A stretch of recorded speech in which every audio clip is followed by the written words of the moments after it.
जिस दिन माननीय हमारे राष्ट्रीय अध्यक्ष जी का नेतृत्व हो जाए, आवाहन हो जाएगा, उस दिन करनी फरनी सेना फेना कहीं दिखाई नहीं पड़ेगी दूर दूर तक। पन्नों को उन्होंने खगाला, उसमें जिसका इतिहास ही काला है, तो फिर उसको जो है ढकने की क्या जरूरत है। बिल्कुल होगा, कानूनी कार्रवाई होगी। हम लोग आम अधिवक्ता हैं, लेकिन अगर समाज में कहीं भी संविधान विरोधी कोई भी गतिविधि चलाई जा रही है तो उसको सरकार को स्वयं रोकना चाहिए। अगर नहीं सरकार रोक रही है तो आम नागरिक हैं हम लोग जरूर इसका विरोध करेंगे और कार्रवाई करवाएंगे न्यायालय से। सपा सांसद रामजी लाल सुमन के बयान को लेकर करणी सेना आगरा में रक्त स्वाभिमान सम्मान रैली कर रही है। उसी रैली में पहुंचे करणी सेना के तमाम जो कार्यकर्ता और पदाधिकारी हैं, उन्होंने अखिलेश यादव पर बोलते हुए उनको गोली मारने की धमकी दी है। उन्होंने कहा कि अखिलेश यादव मिल जाएंगे तो गोली मार देंगे। हम इस समय समाजवादी पार्टी कार्यालय के बाहर हैं। समाजवादी पार्टी कार्यालय के सपा के से जुड़े अधिवक्ता महासभा के जो लोग हैं, तमाम तो अधिवक्ताओं की क्या राय है उस बयान के बाद ये इकट्ठा हुए हैं, तो इनकी भी राय जानते हैं कि क्या इन लोगों का एक्शन क्या है। सुना होगा वकील साहब, अभी अखिलेश यादव को एक वीडियो वायरल हो रहा है, अखिलेश यादव को गोली मारने की धमकी दी जा रही है करणी सेना के द्वारा, तो क्या एक्शन है, क्या कहेंगे आप लोग इस पर? वो कुछ नहीं कर सकते हैं, उनको मुख्यमंत्री जी पोषित कर रहे हैं, मुख्यमंत्री जी संरक्षण दे रहे हैं, उन्हीं के संरक्षण में ऐसा उलझुल बोल रहे हैं, नहीं तो उनकी औकात नहीं थी इस तरह से बोलने की। अभी वो अब प्रशासन, मुख्यमंत्री जी प्रशासन को लगा दिए होते तो बिल में छुपे नजर आते, और उनकी हिम्मत नहीं है कि यहाँ प्रदेश कार्यालय या कहीं भी हमारे राष्ट्रीय अध्यक्ष जी जाएं तो दूर दूर तक नजर नहीं आएंगे।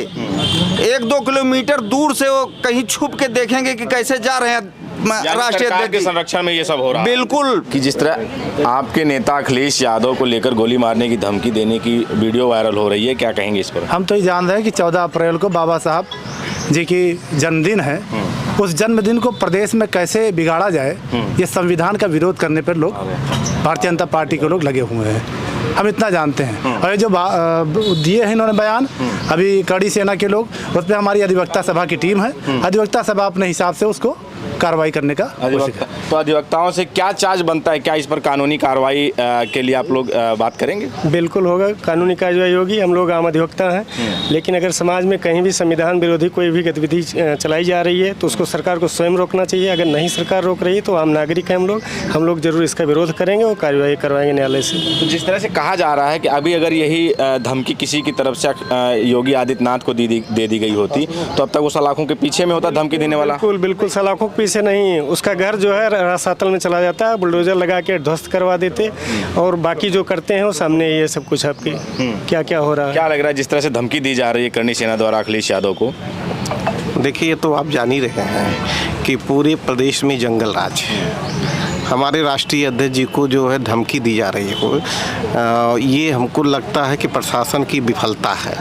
और जिस तरीके से बीजेपी और आरएसएस के लोग ने देश के अंदर डिवीज़न खड़ा करने की कोशिश की है और गुंडों को पालना शुरू किया है, उसका परिणाम ही है कि जो है आज पूरे देश के अंदर जो है हाहाकार मचा हुआ है। क्या लगता है और समाजवादी लोग डरे महसूस कर रहे हैं अपने आप? सही बात ये है, नहीं, समाजवादी लोग कभी डरे नहीं है, और डरेंगे किस बात के लिए? राष्ट्रीय अध्यक्ष को धमकी मिल रही तो आप, हमारे राष्ट्रीय अध्यक्ष जी को धमकी मिल रही तो हम कानूनी प्रक्रिया में जाएंगे, हम प्रशासनिक प्रक्रिया में जाएंगे, और हम जनता के बीच में जाएंगे कि भाई ये गुंडई नहीं चलेंगे कि हम जो है किसी सम्मानित व्यक्ति को या समाजवादियों को गाली दिया जाए। समाजवादियों का उसमें क्या दोष है?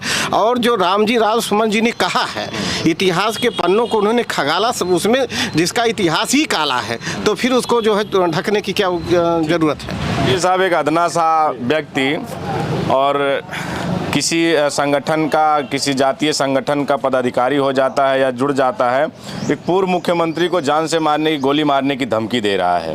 ये कुल मिला के उत्तर प्रदेश की कानून व्यवस्था पूरी तरह से ध्वस्त है और पीडीए को डराया जा रहा है कहीं ना कहीं से, और इसका जवाब 2027 में दिया जाएगा। पीडीए डरेगा नहीं? बिल्कुल नहीं, बिल्कुल आपके नहीं। मुखिया को ही जब धमकी मिल रही है तो आम पीडीए की क्या तो उसका जवाब 2027 में दिया जाएगा। क्या कहें बताइए। भैया ये कहावत है देहात में कि हाथी चली जाती कुत्ते भौंकते रहते हैं, तो उनका भौंकना काम है और हमारा संयम बरतना काम है।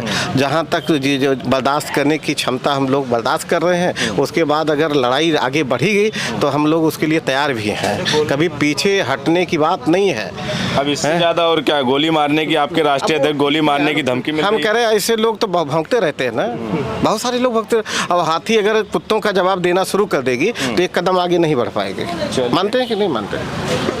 क्या लग रहा है वकील साहब, जिस तरह से धमकी मिल रही है, इस पर क्या एक्शन रहेगा आप लोगों का? हम लोग कानूनी प्रक्रिया से लड़ेंगे और ऐसी धमकियां मिलती रहती हैं।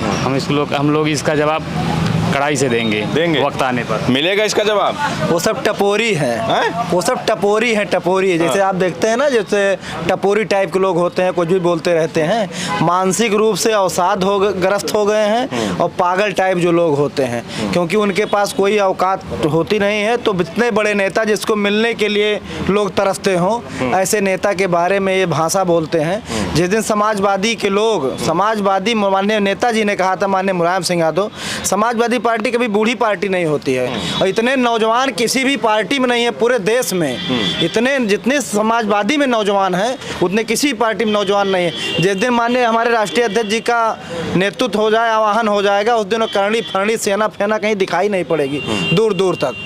इतनी बड़ी पीडीए की टपोरी टाइप के लोग कह रहे हैं और वही लोग गोली मारने की धमकी दे रहे हैं। वही टपोरी लोग ऐसे बोल रहे हैं, उनकी कोई हैसियत औकात नहीं है वहाँ की। इसके पहले भी वो लोग गए थे, जब उनके ऊपर सोंटा डंडा लाठी सब पड़ा था तो लोग ठंडे हो गए थे। इसके पहले लारेंस बिश्नोई ने गोगा मणि, उनके जो राष्ट्रीय अध्यक्ष हैं, उनको गोली मार दिया था। किसी टपोरी का औकात नहीं पती कि उसको लारेंस बिश्नोई की तरफ तिरछी निगाह से देख लें। आज तक बदला नहीं ले पाए। और वो रामजी लाल सुमन बाबा साहब अम्बेडकर के संविधान से चलने वाले हैं, दलित समाज से आते हैं, पीडीए समाज से आते हैं, इसलिए उन पे उनका अंकुश चल रहा है। जिस तरह से लोग देखते हैं गरीब आदमी को देख करके गुस्सा आता है, उसी तरह दलित समाज के हमारे पीडीए समाज के सांसद हैं, इसलिए उनको देख के गुस्सा आ रहा है।